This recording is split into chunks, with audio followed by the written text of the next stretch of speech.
আসসালামু আলাইকুম। ওয়ালাইকুম আসসালাম রাহমাতুল্লাহ। আপনাদেরকে গতকালকে যেমনটি ঘোষণা দিয়েছিলাম, সেই ঘোষণায় আমি কারো নাম বলিনি আজকে কে লাইভে আসবে। তারপরেও আপনারা ফেসবুক, ইউটিউব যত জায়গায় আমি পোস্ট করেছি সব জায়গায় মনে করেছেন যে মেজর ডালিম নামে আমরা যাকে চিনি, লেফটেন্যান্ট কর্নেল ডালিম বীর উত্তম, তিনি আমাদের সাথে উপস্থিত আছেন। আমি এই আপনারা সারা দেশের মানুষ যে অধীর আগ্রহ নিয়ে অপেক্ষা করছেন, আমি আপনাদের এই আগ্রহের সেই সময়টা আর বাড়াতে দিতে চাই না। আমাদের এই জাতির সূর্য সন্তান, যিনি আপনারা 2024 সালের স্বাধীনতা দেখেছেন, 1975 সালের যে স্বাধীনতা, সেই স্বাধীনতা এনে দিয়েছিলেন, আপনারা যে মানুষটিকে দেখছেন সেই মানুষটি জনাব মেজর ডালিম। আমি আপনাকে মেজর ডালিম বলেই চিনি, কারণ আপনার জীবনের সবচেয়ে যে পুণ্যের কাজটি করেছিলেন সেটা মেজর ডালিম হিসেবেই করেছিলেন, যে কারণে আপনাকে আমরা মেজর ডালিম হিসেবেই ডাকতে স্বাচ্ছন্দ্য বোধ করি। আপনি জাতিকে অ্যাড্রেস করতে পারেন। ধন্যবাদ ইলিয়াস। আজ অনেক বছর পর দেশবাসীকে আমার তরফ থেকে, বিশেষ করে নতুন প্রজন্মের ছাত্র জনতা যারা ফ্যাসিবাদ বিরোধী আন্দোলনে আংশিক বিজয় অর্জন করেছেন, তাদেরকে আমি অভিনন্দন জানাই, সাথে লাল সালাম জানাচ্ছি। তবে বিপ্লব একটা সমাজে, যে কোনো রাষ্ট্রে একটি চলমান প্রক্রিয়া। সেই অর্থে তাদের বিজয় কিন্তু এখনো পুরোপুরি ভাবে অর্জিত হয়নি। তার জন্য আরো সংগ্রামের প্রয়োজন। পুরোপুরি ভাবে অর্জন করার পর তাদের এমন একটা অবস্থানে থাকতে হবে যেখান থেকে তারা নীতি নির্ধারণ করতে পারবে। তাদের যে ইচ্ছা, চাহিদা, প্রত্যাশা, যার সাথে জনগণের প্রত্যাশা চাহিদা মিল রয়েছে, সেটা বাস্তবায়ন করার দায়িত্বটাও কিন্তু তাদের নিজেদেরই করতে হবে। তাদের দায়িত্ব অন্য কোনো মানুষ এসে করে দেবে না। সে যত বড় স্কলারই হোক, যতগুলি মেডেলের অধিকারী হোক, আমার দীর্ঘ জীবনের অভিজ্ঞতা বলে যে বিপ্লবী যে লক্ষ্য থাকে, সেই লক্ষ্য একমাত্র বিপ্লবীরাই সাধন করতে পারে, অর্জন করতে পারে। সেই জন্য তোমাদেরকে এখনই ঘুমিয়ে পড়ার সময় আসে, ঘুমিয়ে পড়লে চলবে না, সজাগ থাকতে হবে। আগামী দিনে যত কঠিন সংগ্রামী হোক, সেই সংগ্রামে আল্লাহর উপর ভরসা করে তোমাদের যুদ্ধে ময়দানে পাথরের মতো, ইস্পাতের মতো লৌহ কঠিন প্রত্যয় নিয়ে দাঁড়াতে হবে যে আমরা এই সংগ্রামে জিতবই, বিপ্লবকে সফল করব এবং জনগণ এবং তোমাদের আশা আকাঙ্ক্ষা একটা সুখী সমৃদ্ধ বাংলাদেশ গড়ে তোলা। এই ভারতীয় সম্প্রসারণবাদী হিন্দুত্ববাদী ভারত, যার কবজায় আমরা প্রায় চলে গিয়েছি, সেই অবস্থান থেকে সেই ৭১ মতো আরেকটি স্বাধীনতা আমাদের অর্জন করতে হবে। তা না হলে তোমাদের বিপ্লব ব্যর্থতাই পর্যবেসিত। আমি এর বেশি কিছু আর বলতে চাই না। স্যার, সরাসরি মানুষ এই 50 বছর যে প্রশ্নটা আপনাকে করার জন্য অপেক্ষায় আছে, আমি মনে করি 75 কেন হয়েছিল স্যার? ইলিয়াস, 75-এ তোমার কি বয়স ছিল আমি জানি না, তবে আমার জন্ম হয় নাই স্যার। হ্যাঁ, তবে 75-এ যে মুজিব 70-এর ইলেকশনের সময় 72-এর আগে, মানে 71-এর মুক্তি সংগ্রাম শুরু হওয়ার আগে ছিল, তার চরিত্র ছিল এক ভিন্ন প্রকৃতির। তিনি বাঙালি জাতীয়তাবাদের সংগ্রামে অবদান রেখেছেন। কিন্তু যখন পাকিস্তান আর্মি 25-26 রাতে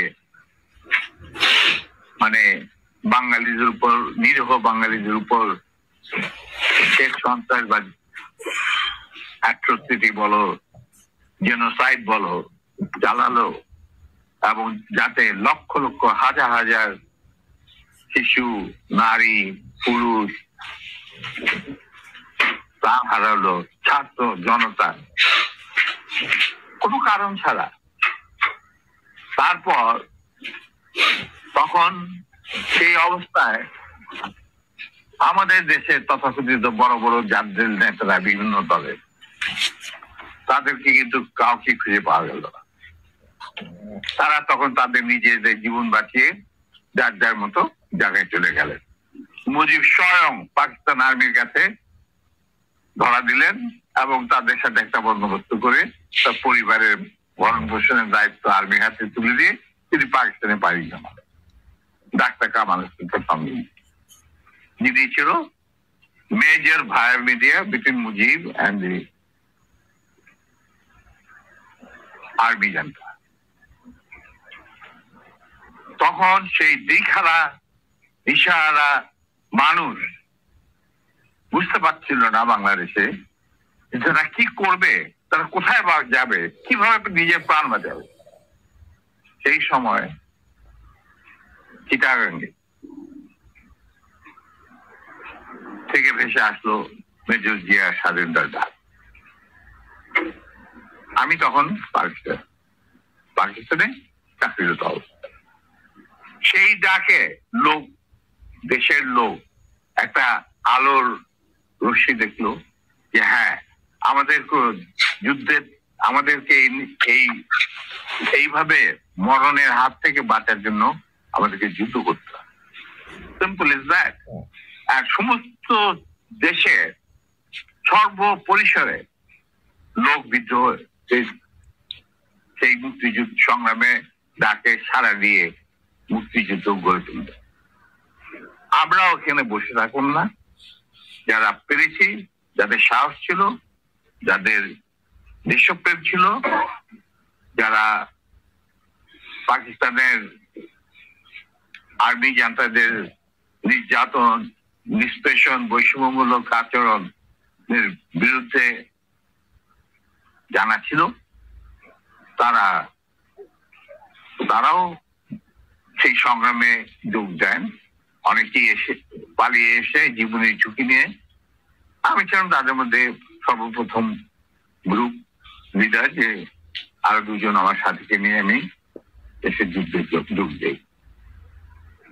কোন বিবেকবান বাঙালি তখন যারা পাকিস্তানে চাকরি করতেন, তাদের পক্ষে নিশ্চুপ বসে থাকা সম্ভব ছিল না।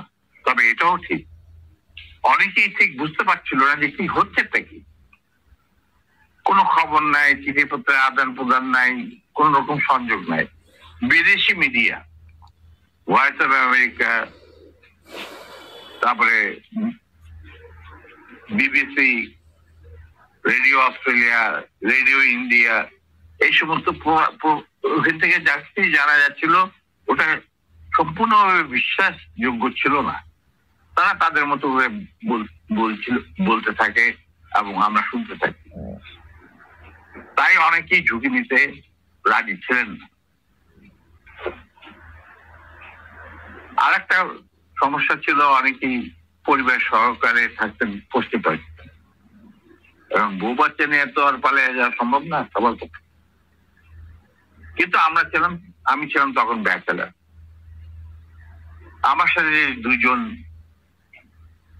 সাহসী সহযোদ্ধা চলে আসে আমার ডাকে। তারা ছিলেন কর্নেল নূর চৌধুরী, তখন অবশ্য লেফটেন্যান্ট নূর চৌধুরী আর লেফটেন্যান্ট মতিউর রহমান, পরে দুজনই কর্নেল এবং রাষ্ট্রপতি, একজন মানে নূর রাষ্ট্রপতি। আমরা চলে আসি, এসে মুক্তিযুদ্ধে জয়েন করি। তো আমরা তিনজনই ছিলাম স্পেশালাইজড অবস্থা। স্পেশালাইজড অবস্থার মধ্যে বোঝা যায় যে যাদের কমান্ডো ট্রেনিং থাকে, স্পেশালাইজড ওয়ারফেয়ারের উপরে জ্ঞান থাকে এবং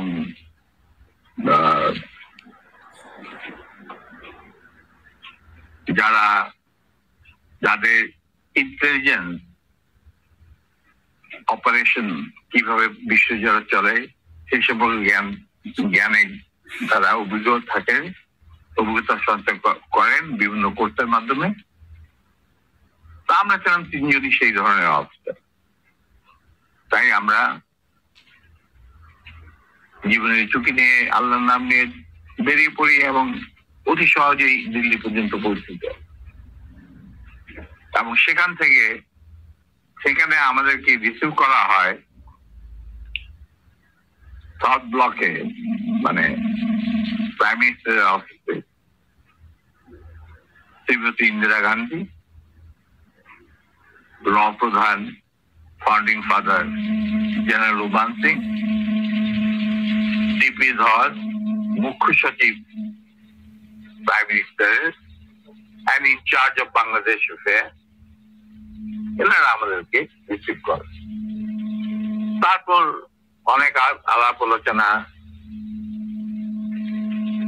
কিছুদিন ট্রেনিং, ব্রিফিং, পরে আমাদেরকে মুজিবনগর সরকারের কাছে হ্যান্ড ওভার করে দেওয়া হয় এবং আমাদেরকে দিল্লি থেকে নিয়ে আসার জন্য জেনারেল উসমানী,